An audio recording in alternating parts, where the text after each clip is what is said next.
আজকে আমি একটু বিকেলে বেরিয়েছিলাম তোমার বড়ন্তি ড্যামের দিকে, যেটা তোমার পুরুলিয়ার মুরাড্ডিতে অবস্থিত। ড্যামটা তো সত্যি খুব সুন্দর এক দৃশ্য। তোমরা মুরাড্ডি স্টেশন থেকে মুরাড্ডি গ্রাম হয়ে এই সোজা রাস্তাটা ধরে একদম বড়ন্তি ড্যামে গিয়ে পৌঁছে যাবে। দেখো রাস্তাটা একদম ভালো, রাস্তাটা কয়েকটা জায়গায় একটু খারাপ রয়েছে। তারপর একদম সোজা সামনে থেকে তোমাদের এই যে রিসর্টগুলো আছে, স্টার্টিংয়ে এন্ট্রান্সে তোমরা অনেক ভালো ভালো রিসর্ট পেয়ে যাবে। খুব শান্ত নিরিবিলি একটা জায়গা, বেশ ভালো লাগবে তোমাদের। কখনোই এসো সবাই। দেখো প্রচুর মানুষ এখানে এসেছেন, অনেক পর্যটকের ভিড়, যারা ম্যাক্সিমাম মানুষই অনেক বাইরে থেকে আসেন।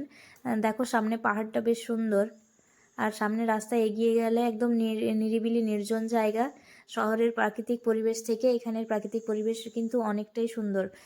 শহরে দূষণ সবসময় আছে, কিন্তু দূষণমুক্ত পরিবেশের জন্য এখানে তোমরা আসতে পারো।